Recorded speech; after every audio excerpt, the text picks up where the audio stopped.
گزرے جمعے کی دوپہر راؤ تحسین صاحب نے اپنی والدہ کی رحلت کے بعد دعا کا اہتمام کر رکھا تھا۔ راؤ صاحب نے اپنی عمر وزارت اطلاعات کی چاکری میں صرف کی ہے۔ ہم دونوں ایک ساتھ ہی جوانی سے بڑھاپے میں داخل ہوئے۔ ان کا دوستانہ خلوص بے شمار صحافیوں کے بہت کام آتا رہا ہے۔ اس کے باوجود وہ جب نام نہاد ڈان لیکس کی زد میں آئے تو چند ہی افراد کو ان سے دوستی یاد رہی۔ راؤ صاحب نے کمال فراخ دلی سے مگر تیر کھانے کے باوجود اپنے ہی دوستوں سے تعلق برقرار رکھا ہوا ہے۔ دعا کی اس محفل میں طویل عرصے بعد کافی ریٹائر اور حاضر سروس افسروں سے ملاقات بھی ہو گئی۔ ان کی اکثریت کا گمان تھا کہ اس دن تک گجرانوالہ میں دھرنا دیے بیٹھی تنظیم کو اب کی بار من مانی نہیں کرنے دی جائے گی۔ عمران حکومت ریاستی رٹ بحال کرنے کا تہیہ کیے بیٹھی ہے۔ وزیر داخلہ اور وزیر اطلاعات کی جانب سے دیے جارحانہ بیانات کو نہایت سنجیدگی سے لیا جا رہا تھا۔ میرے چند متحرک ساتھیوں کا مگر اصرار تھا کہ دھرنوں کی عادی تنظیم سے مذاکرات کی راہ ڈھونڈی جا رہی ہے۔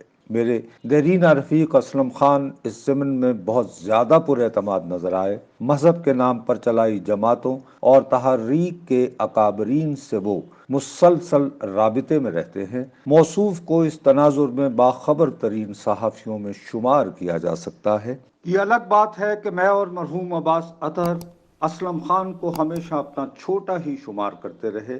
بہرحال اس کی بدولت علم ہوا کہ مذکورہ تنظیم سے مذاکرات کے لیے مفتی منیب الرحمان صاحب کلیدی کردار ادا کریں گے۔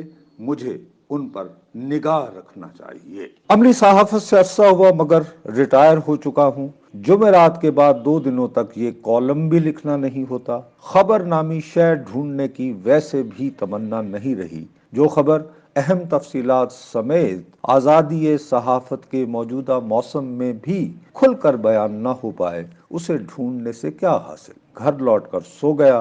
شام کو چہل قدمی کی اور 7 بجے کے بعد ٹی وی لگا لیا۔ ورلڈ کپ کے لیے ہوئے T20 میچ جی کو بہلانے کے بہت کام آ رہے ہیں۔ رات 9 بجے کے بعد البتہ اطلاع یہ بھی ملی کہ اسلام آباد کے ایک اہم ترین دفتر میں صحافیوں کو تفصیلی بریفنگ کے لیے طلب کر لیا گیا ہے۔ اعلیٰ سطح کے ریاستی اور حکومتی نمائندوں نے مذکورہ بریفنگ میں حصہ لیا۔ حکومتی نمائندوں کی کوشش رہی کہ مذکورہ بریفنگ سے بنیادی پیغام یہ ملے کہ ایک پیج والی صورتحال اب بھی برقرار ہے۔ چند ریاستی نمائندے تاہم اعداد و شمار کی بنیاد پر مذاکرات کا ماحول بناتے محسوس ہوئے۔ ہمارے عوام کی اکثریت مگر بے خبر ہی رہی۔ کاروبار حیات بھی معطل رہا اور اب کیا ہوگا والے خدشات۔ بالآخر علماء کرام کا ایک وفد اسلام آباد پہنچ گیا۔ اس میں شامل افراد کی ریاستی اور حکومتی اداروں کی جانب سے دلجوئی کی ہر ممکن کوشش ہوئی۔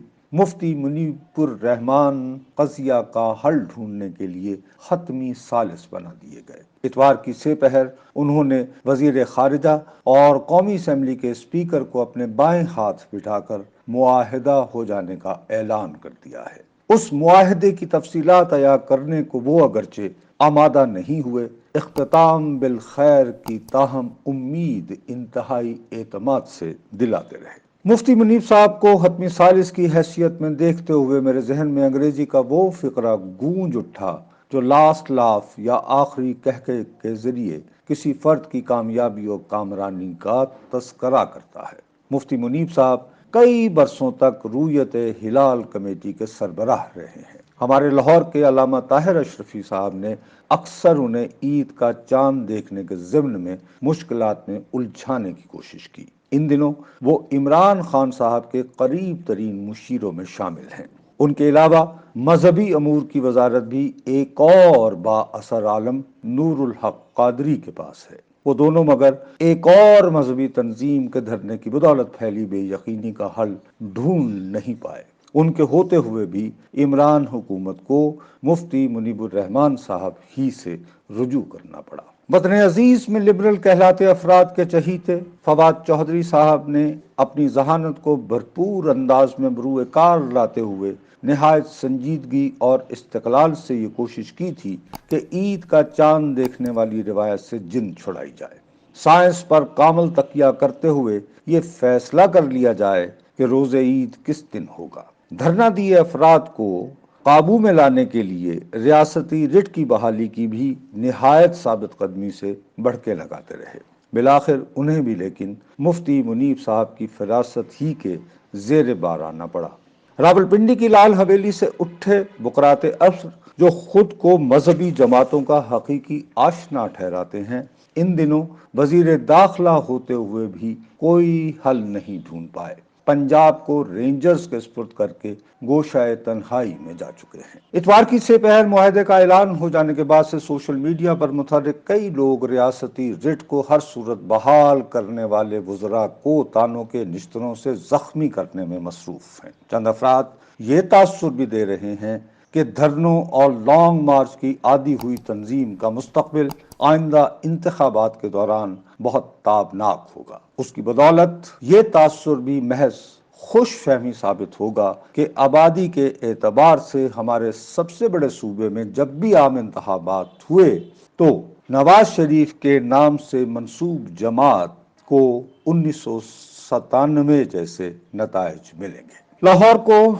پنڈی سے ملانے والے جی ٹی روڈ پر موجود وسطی پنجاب کے شہر اور قصبے مسلم لیگ نون کے 1990 کی دہائی کے آغاز سے ٹھوس ووٹ بینک تصور ہوتے ہیں۔ گجرانوالہ اور وزیر آباد میں کئی روز قیام کے بعد دھرنا دینے والی تنظیم نے غالباً مذکورہ ووٹ بینک کو تگڑا ڈینٹ لگا دیا ہے۔ فی الوقت میں اس تناظر میں اپنی رائے دینے سے اجتناب کو ترجیح دوں گا۔ یاد اگرچہ شدت سے یہ بھی آ رہا ہے کہ 2017 والے دھرنے نے ان دنوں کے وزیر قانون زاہد حامد کو استعفیٰ دینے پر مجبور کیا تھا۔ 2018 کے عام انتخاب میں لیکن انہی کے فرزند مسلم لیگ نون کی ٹکٹ پر اپنے آبائی حلقے سے قومی اسمبلی کے لیے بآسانی منتخب ہو گئے تھے۔ ملک کی سیاست کا تجزیہ کرنے کو میرے دل و دماغ ان دنوں ویسے بھی آمادہ نہیں ہوتے۔ منطق کے اطلاق کی ان دنوں ہمارے ہاں گنجائش باقی نہیں رہی۔ گنجلک مسائل کے حل کے لیے بالآخر مفتی منیب الرحمن صاحب جیسے اکابرین کی فراست ہی سے رجوع کرنا پڑتا ہے۔